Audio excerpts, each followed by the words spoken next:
খাও, সুদ খাবা খাও, ঘুষ খাবা খাও, গান শুনবা শোনো, চুরি করবা করো, ডাকাতি করবা করো। আমি আল্লাহ স্বাধীনতা দিয়েছি। মসজিদে যাবা যাও, ওয়াজ শুনতে যাবা যাও, কোরআন পড়বা পড়ো। আমি আল্লাহ পালকি দিয়ে তোমার এই জায়গায় নিয়ে আসবো না। মসজিদে আসবা নিয়ত করেছো, এর জন্য আমি আল্লাহ ফেরেশতার মাধ্যমে তোমার কাছে প্রাইভেট কার পাঠাবো না, বুরাক পাঠাবো না, রফরফ পাঠাবো না।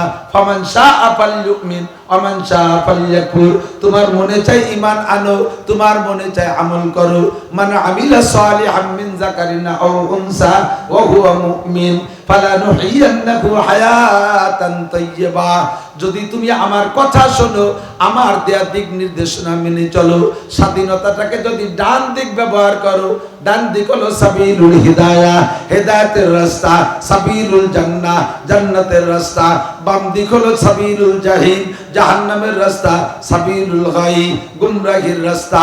তুমি যদি আমার দেওয়া স্বাধীনতার তোমার এই বিশাল ব্রেনকে ব্যবহার করে ডান দিক যদি চলাফেরা করো, তোমার স্টার্টিংকে যদি ডান দিক ঘুরাইয়া দাও, তাহলে রয়েছে দুনিয়ার জিন্দেগিতে শান্তি। ফালানুহিয়ান্নাহু হায়াতান তাইয়্যিবা। দুনিয়ায় যে কয়দিন থাকবা, তোমাকে শান্তিময়, সুখময়, নিরাপদ একটা শান্তির জীবন ব্যবস্থা আমি আল্লাহ তাআলা দান করব। আর যদি তুমি আমার কথা না মানো, তাহলে তোমার ভালো করে জেনে নাও, আমার পক্ষ থেকে বিশাল সাজা শাস্তির ব্যবস্থা আছে। ওমান দাল্লা ফাইন্নামা ইয়াদিল্লু আলাইহা ওয়ালা তাজিরু ওয়াজিরাতুম বিজরা উখরা। একজনের বোঝা আরেকজনের কাঁধে উঠাই দেওয়া হবে না, একজনের গুনাহ আরেকজনের মাথায় চড়াই দেওয়া হবে না। যে যা আমল করে আসবা, অন্যায় করেছো তার সাজা আছে। আমার দেওয়া স্বাধীনতাকে ব্যবহার করে, প্রয়োগ করে যদি তুমি অন্যায় করো, আমি আল্লাহর সিস্টেম হলো আমি নগদে তাৎক্ষণিকভাবে ধরি না, আমি অন্যায়ের সাথে সাথে বিচার করি না, আমি একটু অপেক্ষা করি, সুযোগ দেই, দেখি বান্দা তওবা করো নাকি, দেখি বান্দা তওবা করো নাকি, দেখি বান্দা ফিরে আসো নাকি। আল্লাহ ডাকে বাজ আ, বাজ আ, ফিরে আয়, ফিরে আয়। আর আছে হাস্তি বাজ আ, যে যেখানে আছিস সেখান থেকে ফিরে আয়, ব্যবসাখানে আছিস ফিরে আয়, প্রস্কটারে আছিস ফিরে আয়, সিনেমা হলে আছিস ফিরে আয়, মোবাইলের ভিতরে ল্যাংটা ছবি দেখার মধ্যে ডুবে আছিস ফিরে আয়, মদের আড্ডায় আছিস ফিরে আয়, গানের আড্ডায় আছিস ফিরে আয়, জারি যাত্রা কলসা বাউল গানের আড্ডায় আছিস ফিরে আয়, ওইটা ভালো জায়গা না। গুণযাত্রার আড্ডায় বসে আছিস ফিরে আয়, আরে গাজির গানের আড্ডায় আছিস ফিরে আয়, চলে আয় বান্দা ফিরে আয়। হারাতে হাস্তি বাজ আ, গর কাফের গোবর বুত পুরুস্তি বাজ আ। এমনকি তুমি মন্দিরও যদি থাকো, সেখান থেকে ফিরে এসে পড়ো লা ইলাহা ইল্লাল্লাহ, লা ইলাহা ইল্লাল্লাহ মুহাম্মাদুর রাসূলুল্লাহ। তওবা করে কলেমা পড়ো, ফাউলাইকা ইউবাদদিলুল্লাহু সাইয়্যাতিহিম হাসানাত। আমি আল্লাহ তাআলা তোমার বিগত জীবনের গুনাহগুলো সব ক্ষমা করে দেব। শুধু ক্ষমা করেই ছাড়বো না, ফাউলাইকা ইউবাদদিলুল্লাহু সাইয়্যাতিহিম হাসানাত। 60-70 বছর পর্যন্ত আকাম কুকাম করে যত গুনাহ কামাই করেছো, অন্তর থেকে তওবা পড়ে নতুন করে কলেমা পড়ে তুমি ইসলামের খাতায় নামটা লেখাইয়া দাও। আমি আল্লাহর সিদ্ধান্ত হলো তোমার সারা জীবনের সব গুনাহগুলো নেকি দ্বারা পাল্টাইয়া দিব। ব্রেনকে কাজে লাগাইতে হবে। নবী পাক বলেন, ওয়াইলুল লিমান ক্বারাআহা ওয়া লাম ইয়াতাফাক্কার ফিহা। ওই জাতি ধ্বংসপ্রাপ্ত, ওই জাতি বিপদগ্রস্ত, ওই জাতি ক্ষতিগ্রস্ত, ওই জাতি ওয়াইলের বাসিন্দা যারা আল্লাহর কোরআন পড়ে আর কোরআন নিয়ে গবেষণা করে না, আল্লাহর সৃষ্টি মখলুক দেখে, মখলুকের ভিতরে গবেষণা করে না। আল্লাহ নবী বলেন, তাফাক্কারু ফি খালকিল্লাহ। তোমার যে বিশাল ব্রেন দিয়েছি, এই ব্রেনকে কাজে লাগাও। অন্য জায়গায়, কোন জায়গায়? কয় সরাসরি আল্লাহরে খুঁজতে গেলে তুমি পাইবা না। তোমার ব্রেন অত বড় না যে ডাইরেক্ট আল্লাহরে পেয়ে যাবা। তোমার ক্ষমতা অত বেশি না যে তুমি সরাসরি আল্লাহকে খুঁজে পাবা। আল্লাহকে খুঁজে পাইতে হলে আল্লাহর সৃষ্টি নিয়ে গবেষণা করো, মখলুকের মধ্যে ব্রেন খাটাও, ও জায়গায় তুমি আল্লাহকে পাইয়া যাবা। ওয়ালা তাতাফাক্কারু ফিল্লাহ ফাইন্নাকুম লান তাকদিরু কদরা। আল্লাহ কত বড়! আল্লাহর হাত কি গণেশের মতো 10 খান না আরো বেশি? গণেশের হাত কয় খান? ওরা বানাইছে যে কয়েন 10 খান বানাইছে না, জানে না কি তুমসা সালা কুদুর এলাকার মানে কালকে দুর্গা পুজোতে ঘুরিয়েছে। আশা করি এখানের কেউ জান নাই, অবশ্যই 2-1 গেছেন ইনশাআল্লাহ। ও দোস্ত, গণেশের মতো 10 খান হাত, কত বড় মাথা, আজরাইলের যদি এত বড় বডি হয়, আল্লাহর কত বড় বডি, এই নিয়ে তোমার গবেষণা করার দরকার নাই। তুমি আল্লাহর সৃষ্টির মধ্যে ডুব দিলেই আল্লাহর কুদরত সব জায়গা দেখবে। কথা কোন ঠিক ঠিক না? হাজার মে হাজার মে তেরি রঙ্গ বু হায়, হাজার মে হাজার মে তেরি রঙ্গ বু হায়, যেদার দেখতা হো ওদার তু হি তু হায়। গাছের মধ্যে আল্লাহ তুমি, পাথরের মধ্যে আল্লাহ তুমি, মাছের মধ্যে আল্লাহ তুমি, রসের মধ্যে আল্লাহ তুমি, ফলের মধ্যে আল্লাহ তুমি, ফুলের মধ্যে আল্লাহ তুমি, সর্ব জায়গায় আমার আল্লাহর কুদরত আছে না না? তাই বলে বলবেন না যে আল্লাহ সব জায়গা বিরাজমান, আল্লাহ সব জায়গা আছে, তাহলে তো মদের আড্ডায় আল্লাহ আছে, পায়খানার মধ্যেও আল্লাহ আছে। আল্লাহর কুদরত সব জায়গা আছে, আল্লাহ যে জায়গা থাকার দরকার সেখানে আছে। ইস্তাওয়া আলাল আরশ, কোরআন শরীফের কথা। আল্লাহ পাক যেমন তার শানে শান যেমন, সেরকম একটা স্টেজ তৈরি করে সেখানে আল্লাহ পাক একটা চেয়ার বানাইয়া সেই চেয়ারে আল্লাহ তার কুদরতি ক্ষমতা নিয়ে বসে আছে। কোন সুবহানাল্লাহ। আল্লাহরও কি আছে? চেয়ার চেয়ার চেয়ার কি আছে? চেয়ার। এই যে একটা স্টেজ না, স্টেজ বড় না চেয়ার বড়? এই কথা কয় না। হুজুর তো কইছে আমার সাথে তাল না দিলে আওয়াজ হবে না। আমি মাঝে মাঝে বলে থাকি, বক্তার সাথে শ্রোতারা একটু তাল দিতে হয়। মানুষে হাটে পাও দিয়ে হাতে তাল দেয়, দেখছেন?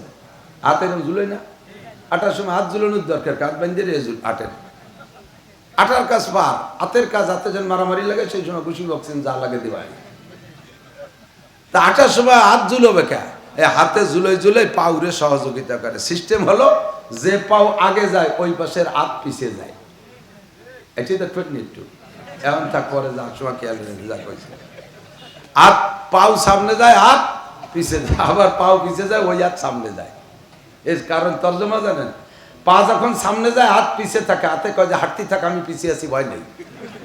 আবার হাত পা পিছিয়ে চলে যায়, হাত সামনে চলে যায়, কয় আমি ক্লিয়ারেন্স দিছি, চলে আসো, ঝামেলা নাই কোনো। এভাবে হাত ঝুলিয়ে ঝুলিয়ে পাউরে সহযোগিতা করে। মানুষের কথা বলে মুখ দিয়ে হাত ঝুলায়, হাতের ঝুলানোর দরকার কি? কেউ কোনো বক্তায় হাত থামাইলে অস করতে পারবে না। মোবাইলই কথা কয়, একজন সিটে গান একজন গলান্ত, তাও দেখুন হনে হাত ঝুলে, এরপর রাইকে গেলে ঘুষিও দেয়, লাগুক আর না লাগে। এই হাতে মুখরে সহযোগিতা করে। বক্তা ওয়াজ করবে, শ্রোতারা একটু জি হা না ঠিক বেঠিক একটু করতে হয়। কথা কন এই তো আছে, তো জোর তো আছে। আল্লাহ, আল্লাহর সৃষ্টির ভিতরে গবেষণা করলে আল্লাহকে পাওয়া যায়, ঠিক না? সরাসরি আল্লাহকে পাওয়া বড় কঠিন। স্টেজ বড় না চেয়ার বড়? চেয়ার বড়। অনেকে কইছে চেয়ার বড়, চেয়ার আমি পরে কইছি যে চেয়ার বড় না স্টেজ বড়? স্টেজ বড়, চেয়ার। আল্লাহর স্টেজের নাম আরশ। আল্লাহর স্টেজের নাম কি? ওর মধ্যে চেয়ার আছে। ওয়াসিয়া কুরসিয়ুহুস সামাওয়াতি ওয়াল আরদ।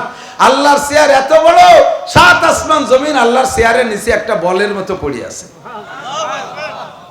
7 আসমান জমিন মানে এই পৃথিবী না, এ তো একটু সামান্য একটু দ্বারা এসে বড় বড় সব কোটি কোটি বড়, সব মিলেই আল্লাহর চেয়ারের নিচে পড়ে আছে। তাহলে চেয়ার কান কত বড়? চেয়ার যত বড়, চেয়ার ওলাও তত বড়। এজন্য আল্লাহকে মাপতে হলে কি বলতে হবে? ফিতে নিয়ে নামতে হবে, কম্পিউটার দিয়ে। আল্লাহু আকবারের একটা কম্পিউটার নিতে হবে, বলেন আল্লাহু আকবার। আল্লাহ সবচেয়ে বড়, মাপেরও বড়। আল্লাহরে মাপার মতো কোনো যন্ত্র নাই। আল্লাহু আকবার। এই আল্লাহরে খুঁজতে আপনি কোন জায়গা যাবেন? এমনি আল্লাহ তো আরশে আজিমে। আরশ কত দূর? জমিন থেকে প্রথম আসমানের দূরত্ব 500 বছরের পর, শুনছেন ওলামায়ে কেরামের কাছে। কিন্তু কিসির 500 বছর? বা আটা 500 বছর, না বাইসাইকেল, না নসিমন করিমন? কিসির 500 বছর? কোন যানবাহনের কথা বলে নেই। কাজেই এই 500 বছর যে কত দূর তা মাপার কায়দা নাই। রকেটে মঙ্গল গ্রহে যায়, 6 মাস লাগে রকেট মঙ্গল গ্রহে পৌঁছতে। ফ্লাইটের পরে 6 মাস। এই রকেটটা চলে কত বেগে? 1 ঘন্টায় 32,000 কিলোমিটার। 1 ঘন্টায় 32,000 কিলোমিটার চইলা সে 6 মাসে যায় মঙ্গল গ্রহে। মঙ্গল গ্রহ কিন্তু বেশি দূর না, এই যে রাজবাড়ির মোড়ের ওই পাশে, এর কাছে কাছে। এখানে যাচ্ছি এত তেজি রকেটের যদি লাগে 6 মাস, তারপরে গেছে মঙ্গল গ্রহে, এরপরে বড়গুলো দূরে রয়ে গেছে, তারপরে যে আসমান 500 বছরের পর হতে পারে বিশ্বের সর্বশ্রেষ্ঠ দ্রুতগামী যানবাহন, যেটার গতি হবে বিদ্যুৎ গতিতে সেকেন্ডে 1,86,000 মাইল যায়, এরকম দ্রুত গতির যানবাহন যদি তৈরি হয়, তার 500 বছরের পথ হলো প্রথম আসমান, আর প্রথম আসমানের থিকনেস আর 500 বছরের পথ। তাহলে কত বড় হলো প্রথম আসমান? এই দুনিয়া মিলে যতটুকু, এই ফাঁকা আর আসমান, পরের 2 আসমানের মাঝখানে ফাঁকা আরো অতটুকু, ওই ফাঁকা এই ফাঁকার আসমান মিলে যতটুকু, পরের দ্বিতীয় আসমানের থিকনেস পুরো অতটুকু। এইভাবে খালি গুণতি অতি 7 আসমানের শেষ কোন জায়গায় চলে গেছে, প্রায় সিটে গান কত পায় না। এত দূরের পরে দূর কতটুকু, এই জমিন থেকে 7 আসমানের শেষ যেখানে, ওখান থেকে আরো অত দূরে যাই একটা মসজিদ আছে, তার নাম বাইতুল মামুর, ফেরেশতারা নামাজ পড়ে। এখান থেকে বাইতুল মামুর যত দূর, ওখান থেকে সিদরাতুল মুনতাহা আরো অত দূর, সীমান্তের কুল গাছ, ওই পর্যন্ত ফেরেশতারা যাইতে পারে, নিচের ফেরেশতারা। আবার উপরে ফেরেশতারা ওই জায়গা আছে, ওটা হলো বর্ডার, নো ম্যান্স ল্যান্ড, ওই জায়গা কের না, ওই জায়গা পর্যন্ত এসে থামি যাতি। এবার এখান থেকে সিদরাতুল মুনতাহা যত দূর, ওই জায়গা থেকে আল্লাহর আরশে আজিম আরো অত দূর। তাহলে আল্লাহ যে কত বড়, ইয়া দেখতে কোনোদিন কি সম্ভব? আল্লাহরে বুঝে উঠতে পারবো না। আমার আল্লাহ সেখানেই আছে, তার কুদরত, তার ক্ষমতা সব জায়গা আছে, তার কুদরত কেউ তার চোখের থেকে এড়াইতে পারবে না। একটা পিপিলিকা 7 জমিনের নিচে যদি একটা কালো পাথরের, 2 পাথরের মাঝখানে পড়ে থাকে, আল্লাহ পাক রব্বুল আলামিন তাকেও দেখে। নবী মুসা আলাইহিস সালাতু ওয়াস সালাম, একটা ওয়াকিয়া মনে পড়ে গেল। মুসা আলাইহিস সালাতু ওয়াস সালামের কাছে আজরাইল আলাইহিস সালাম আসে, সব নবীদের কাছে এরকম আসে। আজরাইল আলাইহিস সালাম অথবা কখনো জিবরিল আলাইহিস সালামের মাধ্যমে আল্লাহ তাআলা সমস্ত নবী রাসূলের ইন্তেকালের আগে প্রস্তাব পাঠান, আতামুতাম তাহিয়া, আপনি কি মরার জন্য রেডি আছেন নাকি আরো অনেকদিন বেঁচে থাকতে চান? নবীদের কাছে এই প্রস্তাবটা আসে, আপনাদের কাছে তো আসে। এই হঠাৎ করে মারি বেলাতে টের পাই না কোন ফাঁকে মরে গেছি। কোন সময় কি আসে যাইছে, আপনি পাট বাঁচতেছেন, আপনার আছে আজরাইল কলেজ, আমি রেডিও কাঁচা খুলিয়ে ফেলে আইছি। যদি আপনি করেন যে তোমার তো গায়ে বাঁধে না, পাট পোট বাঁচাবাসি নেই, আইসে জিয়ানি ছেলে দল উঠেছে, 2 দিন পরে আইসে 2 জাগ পাট বাইছে নেই, এই করলে আজরাইল চলে যাবে না, জাগাই অ্যারেস্ট করে ফেলবে। তো সব নবী রাসূলের কাছে প্রস্তাব আসে, তামুতাম তাহিয়া, বাঁচতে আরো অনেকদিন বাঁচতে চান নাকি মরতে রেডি আছেন? এমনই করে আজরাইল আলাইহিস সালাতু ওয়াস সালাম মুসা আলাইহিস সালামের কাছে আইসা বলছে, জিতুকা লিয়ানা আখুযা রূহাক, আমি আপনার জান নিতে আসছি, আমি আপনার জান নিতে আসছি। ফামা জন্নুক, আপনার ধারণা কি, কি খেয়াল আছেন, মরবেন না আরো বেঁচে থাকবেন? তো আর মুসা আলাইহিস সালাম মিজাজি মানুষ, তো উনি আর ওই খেয়াল পেশ করার সময় নেই। যখনই কইছে জান নিতে আইছি, ফাজারাবা আলা আইনিহি, বক্সিন মারি দিয়েছে চোখ জড়াইয়ে। তো উনি জানে যে চতুর্দিক দিয়ে শত্রুতে ভরা, আর সামনের বার শত্রু কয় জান নিতে আইছে, ওর তো খালি হাতে জাতি দেওয়া যায় না, মেরে দিয়েছে ঘুষি, একটা চোখ একটা নষ্ট হয়ে গেছে। মুহাদ্দিসিন কিরামদেরকে শুনে থাকেন, ওই চোখ ঠেসে ধরে আজরাইল আলাইহিস সালাম চলে গেছে আল্লাহর কাছে। আল্লাহ কা ফামা বালুকা ইয়া মালাকাল মউত, আজরাইল তোমার কি খবর, চোখে কি হয়েছে? রব্বি জরাবানি মুসা, তোমার মুসা আমারে মারছে। আমার সালতা লিমা জরাবাকা, মারলো কেন শুনলে না? সুম্মা যাও ওয়াসআলহু লিমা জরাবাকা, আবার যাও জিজ্ঞেস করো কেন মারলো। আল্লাহ তুমি কইলে তো যা লাগে, তুমি লোকটা বলো মিজাজি। আর জিবরাইলের সাথে সব নবী রাসূলদের একটা পিরিত পিন্নে ভালো আছে, উনারে পাঠালি কেমন হয়? আল্লাহ পাক বললেন ঠিক আছে, জিবরাইলকে পাঠানো হবে, তবে তুমি চোখ নষ্ট হয়ে গেছে, মন খারাপ করে না, এই যে আরাদা শাইয়ান আইয়াকুল লাহু কুন ফায়াকুন, তোমারে কোনো চক্ষু হাসপাতালে আমি চিকিৎসা চলে পাঠাচ্ছি না, জায়গায় বসো, এখনই সুস্থ হয়ে যাবে। আল্লাহ কইল কুন সহিহান, চোখ ভালো হয়ে যাও, সাথে সাথে চোখ ভালো হয়ে যাবে। আজরাইল সুস্থ। জিবরাইল আইসা হযরত মুসা আলাইহিস সালামকে জিজ্ঞেস করছে, তুমি কেন আজরাইলকে মারলে একটু আগে? তা মুসা আলাইহিস সালাম বললেন, হতেই পারে না, আজরাইল ফেরেশতা, সে দুনিয়া মারিয়ে সাফ করে ফেলা দিচ্ছে, তারে আমি কি মারি? কয় যে একটু আগে একটা লোকরে ঘুষি দিচ্ছেন, হ্যাঁ দিছি তো, অবশ্যই থাকলে তো চোখ দুটিই কানা হইবেন। দেওয়ার পরে শত্রু আর সামনে এসে কয় তোমারে মারতে এসে আমি তোমার জান দিতে এসে, ওরে খালি হাতে ছেড়ে দেওয়া যায়? তো 1 কিলি ছেড়ে দিছি। কয় যে হুয়া মালাকুল মউত, উনি আজরাইল।